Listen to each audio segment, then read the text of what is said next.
ఈ రోజున దేవుడు మన కొరకు ఏర్పరిచిన వాక్య భాగంలో నుంచి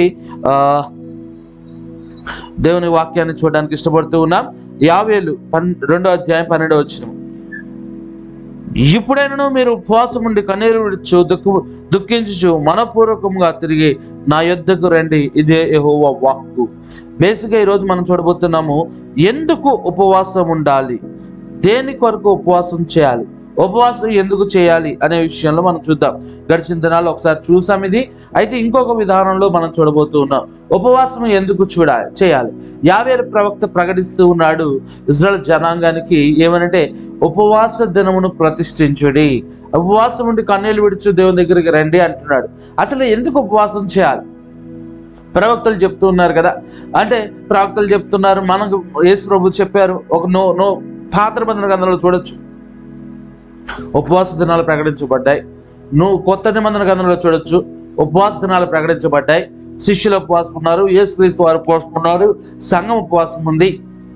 కాబట్టి ఈ రోజున మనం కూడా అదొక చెప్పాడు యేసుక్రీస్తు ఉపవాసం ఉండాలి.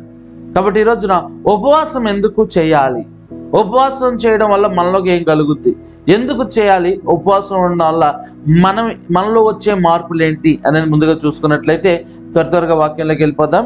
No illustrations today. ఎఫెసీయులకు రాసిన పత్రిక 4వ అధ్యాయం 15వ వచనం.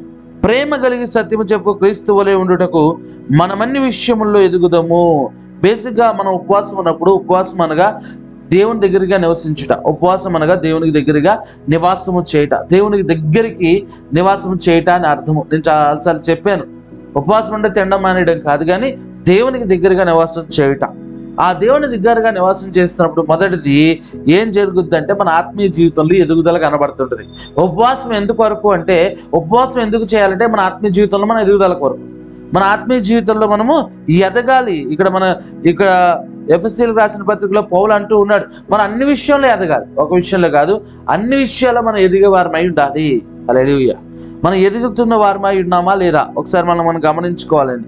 మనం ఎదుగుతున్న వారిగా ఉంటూ ఉన్నామా లేదా, అంటే ఎప్పుడు పాలు తాగు పిల్లల వలె మీరు ఉన్నారు అన్నట్లుగా మనం ఎప్పుడు పాలు తాగు పిల్లల వలె ఉన్నామా? లేదు, ఎదగాలి. మనం క్రైస్తవత్వంలో ఎదగాలి అంటే ఉపవాసం ఉండాలి.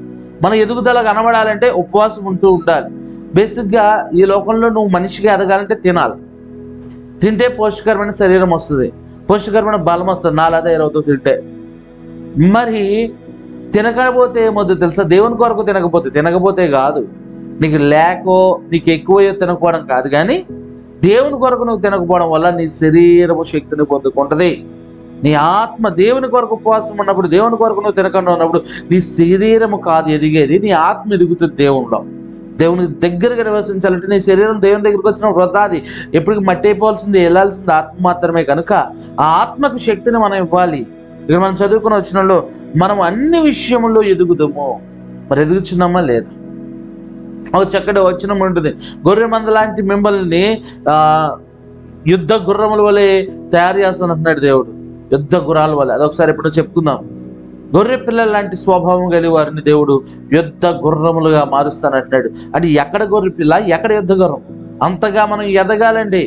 యుద్ధ గుర్రముల వలె ఆయన మనల్ని చేయును, అంత స్థాయికి ఎదగాలి. చాలా మంది అంటే నాకు ఒకటి కోపం మొత్తం ఉండదండి తెలుసా, పాస్టర్ గారు నేను ఆత్మీయంగా ఎదగాలని ప్రార్థన చేయండి, ఆత్మీయంగా అభివృద్ధి పొందాలని ప్రార్థన చేయండి, లేకపోతే నేను ఆత్మీయంగా ఎదగాలంటే ఒకటి ప్రార్థన చేస్తే అవదు నాయన, ఒకటి ప్రార్థన చేస్తే అవదు. నువ్వు ఎదగాలంతే. హల్లెలూయా. నువ్వు ఎదగాలి, నువ్వు ప్రార్థన చేసుకోవాలి, వాక్యం చదువుకోవాలి, ఉపవాసం ఉండాలి. నువ్వు చేస్తేనే అది జరుగుద్ది. కానీ పాస్టర్ గారు మా కొరకు ప్రార్థన చేయండి, మేము దేవుళ్ళు ఎదగాలని ఎవరిని అడగల.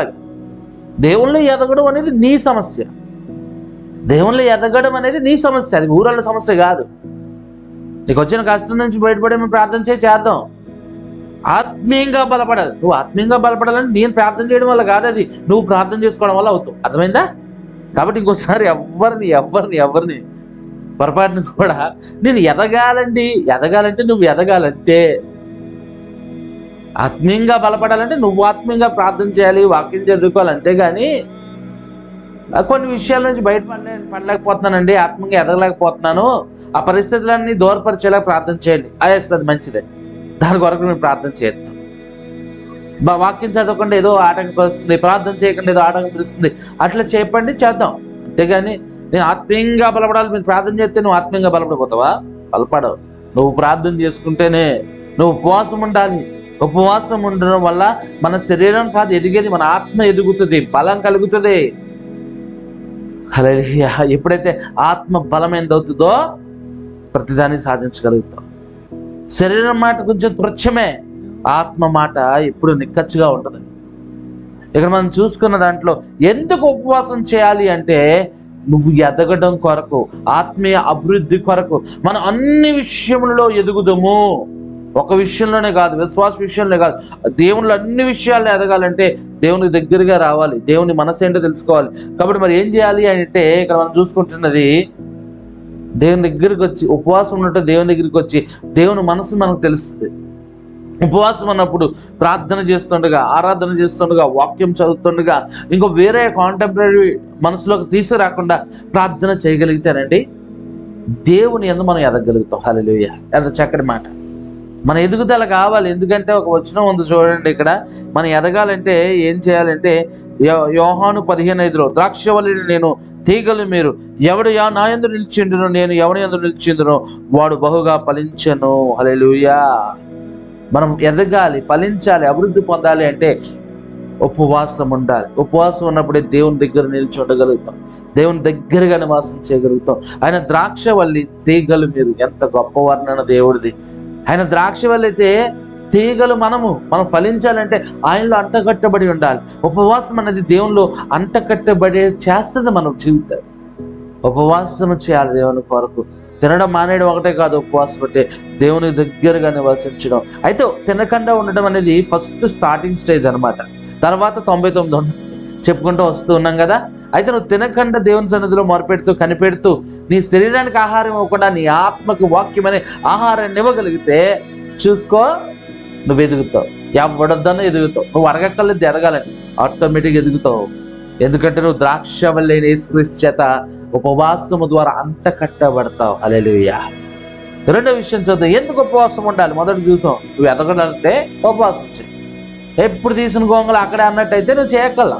నీ జీవితంలో నువ్వు అభివృద్ధి పొందాలి అనుకుంటే తప్పకుండా ఏం చేస్తావంటే, తప్పకుండా చెయ్యి, ఉపవాసం చెయ్యి. రెండోది చూద్దాం మనము, ప్రకటన గ్రంథం 2:5 నువ్వు ఏ స్థితిలో నుండి పెడతావో అది జ్ఞాపకం చేసుకొని మారు మనసు పొంది ఆ మొదటి క్రియలను చేయము. మనల్ని మనం సరి చేసుకోవడానికి. రెండోది మనం చూస్తూ ఉన్నాం, మనల్ని మనము సరి చేసుకోవడానికి. ఉపవాసం అనేది మనల్ని మనం సరి చేసుకోవడానికి, శుద్ధి చేసుకోవడానికి, కడుక్కోవడానికి అండి. మనల్ని మనం మార్చుకోవడానికి ఒక అవకాశం ఉంటుంది ఉపవాసం అనేది. ఉపవాసంలో ప్రార్థన చేస్తున్నప్పుడు నువ్వు చేసింది ఏంటి, అయితే చేయబోయేది ఏంటి, ఒకసారి మనం గమనించుకో. బేసిక్గా ఇక్కడ చూసినట్టే నీ మొదటి క్రియలను జ్ఞాపకం చేసుకో. ఒకసారి నువ్వు భక్తిలోకి వచ్చినప్పుడు, దేవుడు నీ జీవితాలు అద్భుత కార్యాలు చేసినప్పుడు ఎంత సంతోషంగా ఉన్నావు, ఎంత భక్తిని చూపించావు, ఎంతగా ఉపవాసం ఉన్నావు ఒకసారి ఆలోచించు. దేవుడు నీ జీవితంలో కార్యం చేయటం కొరకు, ఏదైనా నీకు అనారోగ్యం వచ్చినప్పుడు, లేదా కష్టాలు వచ్చినప్పుడు, కుటుంబంలో బాధలు వచ్చినప్పుడు ఒకప్పుడు ఉపవాసం ఉన్నావు కదా, అప్పుడు దేవుడు కార్యాలు చేశాడు కదా, అప్పుడు చాలా సంతోషించావు కదా, అది అక్కడితో కంప్లీటా? మళ్ళీ ఉపవాసం చేయక్కర్లేదా? మళ్ళీ ఉపవాసాలు ఉండక్కర్లేదా? కష్టాలు వస్తేనే ఉండాలండి. ఎవరు చెప్పాడు నీకు? ఉపవాసం అంటే కష్టాలు వచ్చినప్పుడు, బాధలు వచ్చినప్పుడు, ఇబ్బందులు వచ్చినప్పుడు కాదు. నువ్వు ఆత్మీయంగా ఎదగాలంటే ఉపవాసం ఉండాలి. నిన్ను నువ్వు మార్చుకోవాలి, చెక్కుకోవాలంటే ఉపవాసం ఉండాలి. మనల్ని మనం మార్చుకోవడానికి ఉపవాసం చేయాలండి. ఎలాగైతే శిల్పి ఆ యొక్క రాయిని కొడుతూ ఉన్నప్పుడు ఆ రాయికి దెబ్బ తగులుతూ ఉంటుంది, ఆ దెబ్బను అనిపించగల శిల్పం అవుతుంది, అందంగా ఉంటుంది, అందరి చేత ప్రశంసించబడుతుంది, పొగడబడుతుంది. అలాగే నువ్వు ఉపవాసము ద్వారా నిన్ను నువ్వు చెక్కుకోవాలి, గాయపరచుకోవడం కాదు, నిన్ను నువ్వు చెక్కుకోవాలి దేవుని సన్నిధిలో. మనల్ని మనం మార్చుకోవాలి. మొదటి క్రియలు ఇక్కడ ఎఫెసీ సంఘాన్ని రాసినట్టు, కానీ అది మన గురించి చూస్తే, బాప్తిజం తీసుకున్నప్పుడు ఎంత ఊపులో ఉన్నావు నువ్వు, బాప్తిజం తీసుకున్నప్పుడు ఎంత ఉద్యోగమో సింపేస్తావు. దేవుడు మరి ఇప్పుడు ఏమైంది ఆ ఉద్యోగం? మరి ఇప్పుడు ఏమవుతుంది ఆ ఉద్యోగం? ఇప్పుడు ఏమైపోయిందండి? ఒకసారి ఆలోచించు. బాప్తిజం ట్యాంక్లో దిగినప్పుడు నీకున్న ఆ పరిస్థితి, ఆత్మీయ పరిస్థితి ఎలాగో అనిపిస్తుంది, ఒక అద్భుతంగా అనిపిస్తుంటది. అది ఇప్పుడు లేదా నీకు? ఆ ట్యాంకులో దిగితేనా ఎంతసార్లు దిగుతావు? ఆ బాప్తిజం తీసుకున్న తర్వాత ఎంత ఉపవాసాలు ఉంటావు, ఎంత ప్రార్థన చేస్తుంటావు. మరి ఇప్పుడు ఏమైంది? నీ మొదటి స్థితి కడపటి స్థితి ఒకలాగే ఉండాలా. బాప్తిసం తీసుకున్నప్పుడు ఒకలాగా, ఇప్పుడు ఒకలాగా జీవిస్తున్నావా? జాగ్రత్త, నిన్ను నువ్వు మార్చుకో. మనల్ని మనం మార్చుకుందాం సోదరి సోదరుడా. ఉపవాసం అంటే మనల్ని మనం చెక్కుకునేది, మనలో మనం మార్చుకునేది. తప్పకుండా ఇది మనం మార్చుకోవాలండి. ఇది ఇంకొక కారణం లేదు, ఉపవాసమే. నువ్వు మునపటి వాళ్ళే మారాలి అంటే చాలా మంది అంటారు, అప్పుడు నాకు చాలా భక్తి అండి, అప్పుడు నేను చాలా ఇప్పుడే మనుషుల దగ్గర ఇలా చెప్తాం కాదు, సిగ్గుపడాలా, సిగ్గు రావాలా. నేను ఇంతకుముందు జీవించలేకపోతున్నానండి దేవుళ్ళో. ఇంతకుముందు ఒకసారి ఆలోచించు, ఇంతకుముందు వాక్యం అనగానే పరిగెట్టాను, చర్చ అనగానే పరిగెట్టాను, ఎన్ని కష్టాలు వస్తున్నాయో. ఆ రోజు నడు నొప్పి, ఆ రోజు ఇంటికి బంధువులు, ఆ రోజుకి ఇంట్లో కూరలు. రే సహోదరి సహోదరుడా, మొన్నపట్టి వల్లే నువ్వు చెక్కుకో, పాత జీవితాన్ని చెక్కుకో ఉపవాసము ద్వారా. ఉపవాసం ఎందుకు చేయాలంటే నిన్ను నువ్వు చెక్కుకోవడానికి, నిన్ను నువ్వు మార్చుకోవడానికి, నువ్వు ఎదగడానికి. ఇంకా ఉపవాసం ఇంకెందుకు చేయాలంటే యాకోబు 4:8 దేవుని ఎద్దకు రండి, అప్పుడు ఆయన మీ ఎద్దకు వచ్చును. హల్లెలూయా. పాపులారా మీ చేతులు శుభ్రం చేసుకున్నాడు. ఇక్కడ మనం చూస్తున్నట్లయితే దేవుని దగ్గరికి వెళ్ళడానికి, దేవుని దగ్గర అవడానికి ఉపవాసం అనేది ఏంటో చెప్పాను కదా. ఉపవాసము అంటే దేవునితో నివాసం, దేవునితో సహవాసం, దేవునికి దగ్గర చేరుకోవడమే ఉపవాసం. తినడం మానేయడం కాదు, దేవునికి దగ్గర అవడానికి ఉపవాసం చేయాలి. ఎందుకు ఉపవాసం చేయడం వల్ల నీ శరీరానికి శక్తి రాదు, నీ ఆత్మకి శక్తి వస్తుంది. నీ ఆత్మకి శక్తి వస్తే ఆ ఆత్మ ఇచ్చిన దేవుని దగ్గరతో మొరపెడుతుంది. హల్లెలూయా. ఉపవాసం అంటే దేవునికి దగ్గర అవడానికి అండి. ఉపవాసం అనేది ఎందుకు ఉపవాసం చేయాలి అవును అడిగాడు అనుకో, రే బాబు దేవుని దగ్గర అవుతావురా బాబు, దేవునికి ఇష్టమైంది అది. దేవునికి అంటే నువ్వు పెట్టే ఎఫర్ట్ కనబడుతుందండి. ఆ ఎఫర్ట్ అనేది ఎలా చూపించగలుగుతావు నువ్వు దేవుని కొరకు? ఉపవాసము ద్వారా కదా. నీ శరీరాన్ని కొంచెం నలగొట్టుకుంటూ, ప్రభువా ఇదిగో నేను నీ కొరకు ఉపవాసం ఉన్నాను, తినట్లేదయ్యా అంటే దాని ఉద్దేశం ఇశ్రాయేలు జనాంగం చేసినట్టు కాదు, కానీ ఒక ఎఫర్ట్ నువ్వంటూ దేవునికి కనబడితే దేవుని దగ్గరగా చేరుకోవచ్చు. ఓకే దట్ మంచోడు, వీడు చేస్తున్నాడు, ఏదో ఒక భక్తి చూపిస్తున్నాడు వీడికి ఉన్నది అని దేవుడు అనుకుంటాడు. ఈవిడికున్న భక్తి ఏదో రకంగా చూపిస్తుంది అని అనుకుంటాడు ఏసే. దేవునికి దగ్గరగా చేరుకోవడానికి ఉపవాసం అనేది ముఖ్యమే. దేవుని దగ్గరికి చేరుకోవాలి. మన యొక్క ఆలోచనలు దేవుని దగ్గరికి చేరుకోవాలి.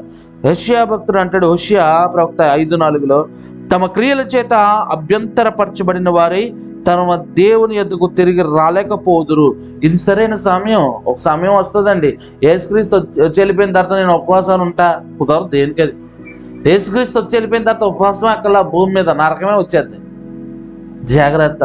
ఉపవాసము ఎందుకు చేయాలి అంటే దేవుని దగ్గరగా నివసించడానికి.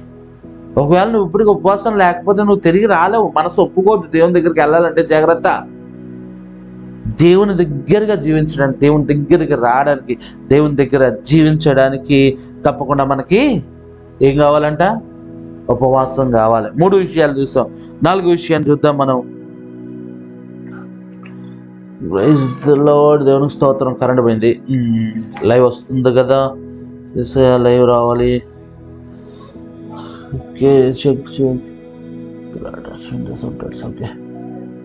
Okay praise God. లైవ్ వస్తున్నట్టుంది, ఎందుకంటే వైఫైకి కనెక్ట్ ఉంది. Okay praise God. త్వరగా ముగించేసుకుందాం. 4 విషయము 1 సమూయేలు గ్రంథం 7:6 వారు మిస్సాలో కూడుకొని నీళ్లు చేది యెహోవా సన్నిధిని కుమరించి ఆ దినము ఉపవాసం ఉండి యెహోవా దృష్టికి మేము పాపాత్ములమని ఒప్పుకొనిరి. హల్లెలూయా. మిస్పాలో ఇజ్రాయేల్ జనాంగం అండి ఉపవాసం ఉండి వారు పాపులను ఒప్పుకుంటారంట. ఉపవాసం పశ్చాత్తాపాన్ని కలగజేస్తుంది. ఉపవాసం అనేది పశ్చాత్తాపాన్ని నీలో కలగజేస్తుంది. ఉపవాసం ఉన్నామనుకోండి, మనలో పశ్చాత్తాపాన్ని రేకెత్తిస్తూ ఉంటుంది.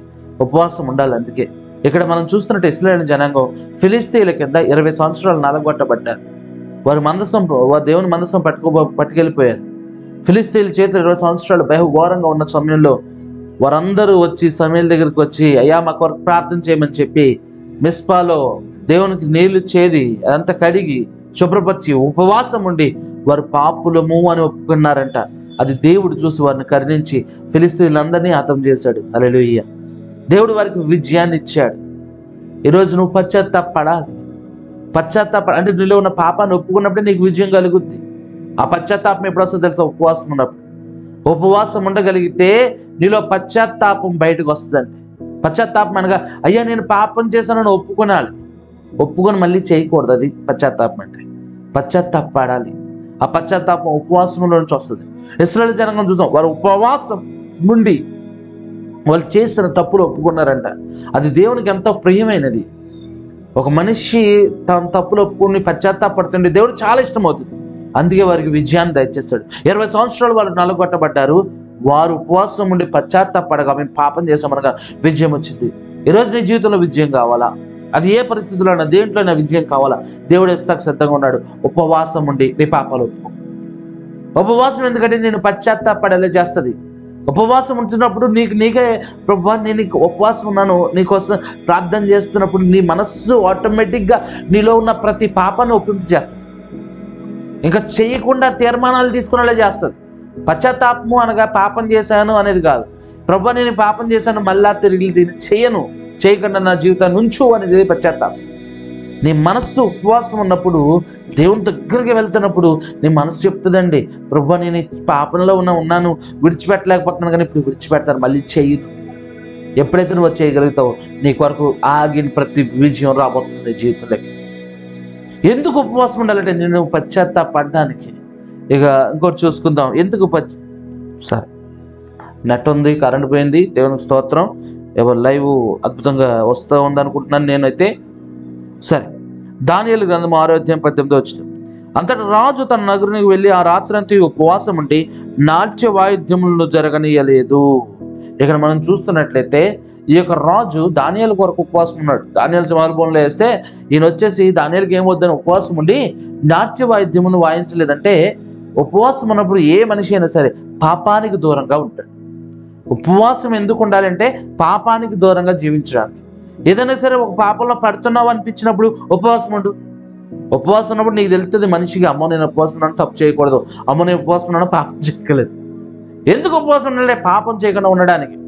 నీ చేతులు కట్టేసుకుంటావు అంతే. ఉపవాసం ఉండే దాంతో కట్టేసుకో. నువ్వు ఏదైనా సరే ఎవరైనా సరే ఇలా చేద్దాం అలా చేద్దాం అన్నారనుకోండి, ఉపవాసం ఉండి సరిపోద్ది. ఉపవాసం ఉంటే నీ చేతులు నువ్వే కట్టేసుకుంటావు, దాన్ని ఇంకా ఇడిపించుకోలేవు కదా. ఉపవాసం ఉండే ఆ రాజు అండి ఆ రోజు నాట్య వాయిద్యాలతో గంతులేస్తూ ఉండేవాడు. కానీ ఉపవాసం ఉండడం వల్ల ఆయన పాపం చేయాలనే తలంపు రాదు, పాపం చేయాలనే ఆలోచన రాదు. దానియేలు కొరకైనా దానియేలు కొరకు ఉపవాసం ఉండి ఆయన నాట్య వాయిద్యాలను ఇష్టపడలా. ఉపవాసం ఉన్నప్పుడు పాపం చేయడానికి ఏ వ్యక్తి ఇష్టపడ్డు అంత ఈజీగా. అప్పుడు 5 విషయాలు మనం చూస్తూ ఉన్నాం. ఎందుకు ఉపవాసం ఉండాలి అనగా మనం చూస్తూ ఉన్నాము దేవుని సన్నిధిలో మన ఆత్మీయ జీవితంలో ఎదగడం కొరకు. ఎందుకు ఉపవాసం ఉండాలంటే ఆత్మీయ జీవితంలో ఎదగడం కొరకు, మనల్ని మనం సరిచేసుకోవడం కొరకు, దేవునితో దగ్గర అవడానికి, మనము పశ్చాత్తాపడడానికి, ప్రాముఖ్యంగా పాపం నుంచి దూరంగా ఉండడానికి. ఇక ఆఖరిది ఇప్పుడు చెప్తాను. అసలైంది మనకు కావాల్సింది, అందరూ ఉపవాసం ఉండేది ఏంటి తెలుసా? నీకు కావాల్సిందని అడగడానికి. నీకు కావాల్సింది అడగడానికి. ఏం పాస్టర్ గారు మనం అందరూ ఉండేది మనకు కావాల్సింది అడగడానికే కదా. ప్రతి ఒక్కరూ ఉపవాసం దేనికున్నామంటే ఈ ఎవడో చెప్పడండి. ఎందుకు ఉపవాసం చేయాలంటే ఎన్ని గుర్తు రావు. మనకి ఏమవుతుంది తెలుసా? నాకు ఆరోగ్యం కావాలి, లేకపోతే కారు కావాలి, బండి కావాలి, ఏదో ఒక ఉద్దేశం ఉంటుంది. అది నాకు ఇది కావాలి అది కావాలని అడగడానికి. వాళ్ళు లిస్ట్ రాసుకుని